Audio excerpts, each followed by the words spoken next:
तो नया सवेरा में सबसे पहले बात कर लेते हैं जिसकी बात हमने खबर की शुरुआत में ही की थी। संसद के बजट सत्र को लेकर करते हैं चर्चा। तो आम बजट पर चर्चा आज होनी है। संसद के बजट सत्र का आज चौथा दिन है और दोनों सदनों में केंद्रीय बजट पर जो कल चर्चा शुरू हुई वो आज भी जारी रहने वाली है। इसके साथ ही दोनों ही सदनों में जम्मू कश्मीर संघ राज्य क्षेत्र के बजट पर शुरू हुई चर्चा को भी आगे बढ़ाया जाएगा। दोनों ही सदनों में प्रश्नकाल के दौरान विभिन्न मंत्रालयों से प्रश्न भी पूछे जाएंगे और इसके साथ ही अहम पत्रावलियां भी सदन के पटल पर रखी जाएंगी। कल लोकसभा में कांग्रेस की तरफ से कुमारी शैलजा तो बीजेपी से बिप्लब देव ने बजट पर चर्चा की शुरुआत की, जबकि राज्यसभा में कांग्रेस से पी चिदम्बरम, वहीं सत्ता पक्ष में राधा मोहन दास अग्रवाल ने चर्चा शुरू की। चर्चा में सत्ता पक्ष और विपक्ष के कई सदस्यों ने हिस्सा लिया है।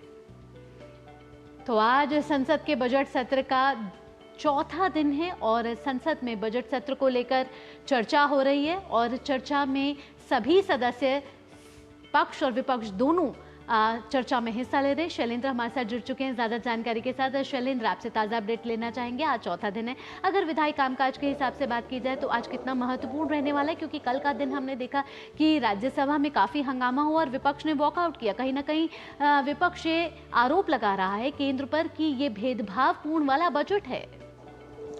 देखिए, कल राज्यसभा में जरूर हंगामा हुआ और विपक्षी दलों ने वॉकआउट किया, लेकिन हमने देखा कि 2 बजे से राज्यसभा में बजट पर चर्चा शुरू हुई। लोकसभा में उससे पहले ही बजट पर चर्चा शुरू हुई थी। उससे पहले शून्यकाल के दौरान जब राज्यसभा शुरू हुई थी, मल्लिकार्जुन खड़गे ने आरोप लगाया था कि विपक्षी शासित राज्यों के साथ भेदभाव किया गया और उसका जवाब देते हुए वित्त मंत्री निर्मला सीतारमण ने बहुत स्पष्ट तौर पर कहा कि देखिए, किसी राज्य का अलग से नाम नहीं लेने का मतलब ये नहीं है कि उस राज्य के आवंटन में कोई कमी की गई है। ऐसा संभव नहीं होता कि हर राज्य का अलग अलग नाम लिया जाए। और पूर्व के जो बजट है, यूपीए सरकार के समय के बजट की तरफ भी इशारा किया कि क्या सभी राज्यों का नाम बजट भाषण में लिया गया था। तो बहुत स्पष्ट तौर पर केंद्र सरकार की तरफ से वित्त मंत्री निर्मला सीतारमण जिन्होंने बजट पेश किया और जिस बजट में विशेष एक तरह से पैकेज बिहार और आंध्र प्रदेश को दिए गए हैं, उन्होंने बहुत स्पष्ट तौर पर कही कि ये जो आरोप है बिल्कुल गलत है। किसी भी राज्य के साथ कोई भेदभाव नहीं किया गया है और पर्याप्त आवंटन किया गया है। हमने देखा कि जब दोपहर बाद चर्चा शुरू हुई राज्यसभा में, पी चिदम्बरम कांग्रेस के नेता और पूर्व वित्त मंत्री, उन्होंने चर्चा की शुरुआत की कांग्रेस की तरफ से। कांग्रेस को 4 घंटे मिले हैं, दोनों सदनों में 20-20 घंटे की चर्चा होनी है। बीजेपी की तरफ से राधा मोहन दास अग्रवाल ने अपनी बात रखी और उन्होंने सिलसिलेवार तरीके से बताया कि कैसे चालू खाता घाटा हो वो यूपीए की सरकार में क्या था और वो कितना कम हुआ है मौजूदा केंद्र सरकार में, कैसे उस पर सफलता मिली है। तो वित्तीय अनुशासन के मामले में कितनी मोदी सरकार सफलता से आगे बढ़ी उसकी भी चर्चा हुई। जीडीपी ग्रोथ रेट की चर्चा हुई। लोकसभा में भी देखा हमने कि बिप्लब देव जिन्होंने बीजेपी की तरफ से चर्चा की शुरुआत की, कैसे पूर्वोदय योजना जो है पूर्वी भारत को किस तरह से मोदी सरकार आगे बढ़ा रही है उसकी बात की। तमाम मुद्दों पर जो पर्याप्त आवंटन हुआ उसकी बात की। वहीं विपक्ष की तरफ से कुमारी शैलजा ने चर्चा की शुरुआत की थी, आरोप लगाया एम्प्लॉयमेंट पर या फिर कुछ राज्यों पर को कम धन देने का। तो इस तरह से हम जोरदार चर्चा लोकसभा में भी और राज्यसभा में भी देख रहे हैं। आज उस चर्चा को आगे बढ़ाया जाएगा। हम देखेंगे कई वरिष्ठ सांसद, कई युवा सांसद चर्चा में भाग लेंगे, लोकसभा में भी और राज्यसभा में। हम जानते हैं कि दोनों सदनों में जो बजट पर चर्चा होती है, आम बजट पर, उसका जवाब वित्त मंत्री निर्मला सीतारमण देती है। वो जवाब भी होगा जब 20 घंटे की चर्चा पूरी हो जाएगी। संभवतः वो अगले हफ्ते होगा, सोमवार को या मंगलवार को, अलग अलग सदनों में। और अब आज देखना होगा कि कौन बड़े नेता इस चर्चा में हिस्सा लेते हैं, क्योंकि विपक्ष की तरफ से भी कई प्रमुख नेताओं का बोलना बाकी है। सत्ता पक्ष की तरफ से भी देखेंगे तो कई वरिष्ठ नेता अपनी बात रख सकते हैं, प्रखर वक्ता। तो आज भी बहुत जोरदार चर्चा होने की उम्मीद है। इस बीच हम संसद के बाहर भी देख रहे हैं कि आरोप प्रत्यारोप का दौर हो रहा है। जो विपक्ष ने आरोप लगाया उस पर सरकार की तरफ से करारा जवाब, बीजेपी की तरफ से प्रेस कॉन्फ्रेंस करके करारा जवाब दिया गया। और शैलेंद्र, यही लोकतंत्र की खूबसूरती है कि तर्क वितर्क जब संसद में होता है तो साफ तौर पर जो लोक कल्याणकारी और लोकहित से जुड़ी योजनाएं हैं वो लोगों तक पहुंचती हैं। और अगर बजट की बात की जाए तो तमाम मंत्रालयों से भी सवाल जवाब किए जाएंगे, खासतौर पर जिस तरह से आवंटन किया गया और इस बार के बजट का ताना बाना जिन 4 जाति और जो 4 अहम विषय रहे उनके इर्द गिर्द बुना गया है। देखिए, निश्चित तौर पर आप देखिए जो सामाजिक कल्याण से जुड़े जो मंत्रालय हैं, स्वास्थ्य मंत्रालय हो या फिर श्रम मंत्रालय हो या हम स्किल मंत्रालय की बात करें जिसके तहत एक नई योजना की शुरुआत की गई है, तो इन सब मंत्रालयों पर विशेष तौर पर चर्चा हम देख रहे हैं काफ़ी हो रही है।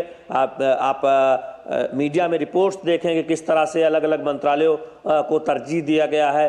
बहुत फोकस स्पष्ट है कि युवा, किसान और महिला उनको किस तरह से सशक्त बनाया जाना है, उसको लेकर बहुत ध्यान देने की बात कही जा रही है बजट में।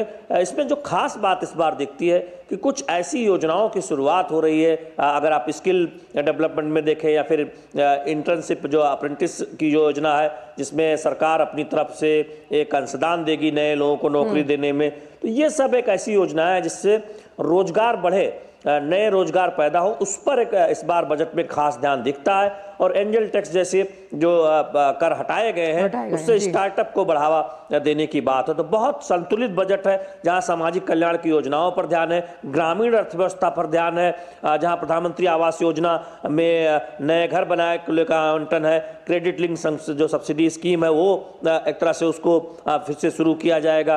तो वहीं दूसरी तरफ जो बड़े एक तरह से सुधार की बात थी, स्ट्रक्चरल सुधार की तरफ जो विकसित भारत की बात थी, उस पर आगे बढ़ने की बात कही गई है। तो यानी भविष्य को देखते हुए भी बजट में बहुत सारे प्रावधान किए गए हैं। तो इसीलिए बीजेपी और सत्ता पक्ष ये कह रही है कि बेहद संतुलित बजट है, 2047 को ध्यान में रखते हुए बजट है और साथ ही साथ रोजगार बढ़ाने और तमाम सेक्टर्स को एक प्रोत्साहन मिले। पीएलआई स्कीम आप देखें, तमाम सेक्टर्स में उसके अच्छे नतीजे हैं, उसको किस तरह से आगे बढ़ाया जाना है, 2 सेक्टर्स में उसकी चर्चा है।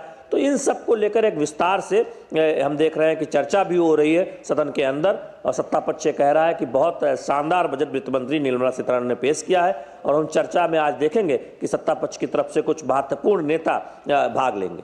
बिल्कुल, और पीएलआई की जब हम बात करते हैं तो फार्मा सेक्टर को भी इसमें जोड़ा गया है, तो प्रोडक्शन लिंक्ड इंसेंटिव स्कीम है। लेकिन जब हम बात इंसेंटिव्स की करते हैं तो खास तौर पर इस बार हमने ये देखा कि विपक्ष का भी एक सुर नहीं है। जिस तरह जैसे ही जब बजट पेश किया गया तो हमने देखा कि कांग्रेस के जो वरिष्ठ हैं पी चिदम्बरम, उन्होंने बजट पर सकारात्मक प्रतिक्रिया दी थी और एक जमाने में वो जब कांग्रेस कार्यकाल में थी तो वो वित्त मंत्री भी थे। लेकिन अब उनके अन्य जो आला मंत्री हैं वो कहीं ना कहीं एक रटा हुआ जवाब देते हुए नजर आ रहे हैं। साफ तौर पर विपक्ष का सिर्फ हंगामे का नाम देकर बजट पर इस जो क्योंकि ये अल्प सेशन माना जाता है, कहीं ना कहीं बेजार तो नहीं होना देना चाहता। ये देखिए, विपक्ष के बीच कई बार ये कोशिश होती है कांग्रेस और उनके सहयोगी दल में कि कौन ज्यादा स्कोर कर रहा है। टीएमसी हम देखते हैं कि कई बार कई मुद्दों पर कांग्रेस के साथ खड़ी नजर नहीं आती। कल हालांकि विपक्ष के प्रदर्शन में टीएमसी साथ थी, लेकिन उनकी ये कोशिश होती है कि वो सरकार पर कुछ ऐसी बात कहे और जिससे कि लगे कि उनका एक अलग वजूद है, वो अलग अलग दल है और अपनी कॉन्स्टिट्यूंसी यानी अपने राज्य में जहां पर उनका वजूद है, राजनीतिक वजूद, वहां पर अपनी मतदाताओं को एक संकेत दे पाए। अभिषेक बनर्जी टीएमसी से चुनकर आए हैं, आप पश्चिम बंगाल से, कल लोकसभा में बोल रहे थे, जोरदार तरीके से वो सरकार पर हमला करने की कोशिश कर रहे थे। तो इस तरह से आप देखें, वीरेंद्र सिंह वो चंदौली से चुनकर आए हैं उत्तर प्रदेश से, समाजवादी पार्टी की तरफ से बोल रहे थे।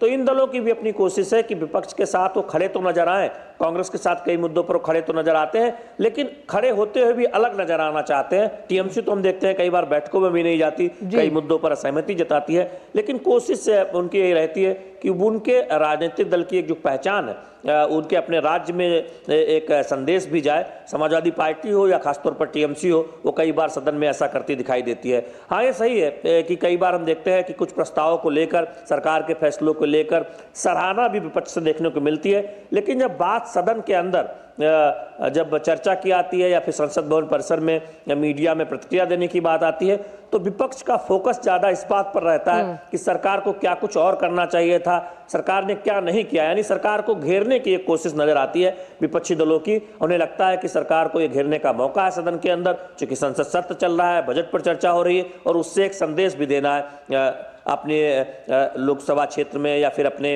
राज्य में जहां उनका दल प्रभाव रखता है, तो उस लिहाज से भी एक अपनी रणनीति होती है। और संसद में सत्ता और विपक्ष के बीच थोड़ी नोकझोंक चलती भी रहती है। विपक्ष का ये काम भी है कि सरकार को घेरे, और सरकार हम देखते हैं कि जोरदार तरीके से उसका जवाब भी देती है। जैसा कि कल वित्त मंत्री निर्मला सीतारमण ने मल्लिकार्जुन खड़गे, जो नेता विपक्ष है राज्यसभा की, उनके आरोप पर कहा भी कि आप पूर्व के बजट उठा के देख लीजिए कि कब आपने सभी राज्यों का नाम चर्चा में बजट भाषण में उसका जिक्र किया था। तो ये हम देख रहे हैं कि जोरदार पलटवार भी सत्ता पक्ष की तरफ से देखने को मिलता है। जी शैलेंद्र, जैसे भी प्रधानमंत्री ने भी संसद के बजट सत्र की शुरुआत में कहा था कि विचार विरुद्ध जरूर हो सकते हैं लेकिन नकारात्मक नहीं होने चाहिए, तो ये नोकझोंक जरूर चलती रहनी चाहिए क्योंकि लोकसभा और राज्यसभा में लोकतंत्र की यही खूबी है, लेकिन विचार नकारात्मक नहीं होने चाहिए। दोनों पक्ष की तरफ से एक सकारात्मक पहल के तौर पर चर्चा में भाग लेना दोनों पक्ष के लिए जरूरी है। फिलहाल शैलेंद्र, इन तमाम जानकारियों के लिए आपका बहुत बहुत धन्यवाद। बिल्कुल, और वक्त एक छोटे से ब्रेक का है, लेकिन ब्रेक के उस पार आकर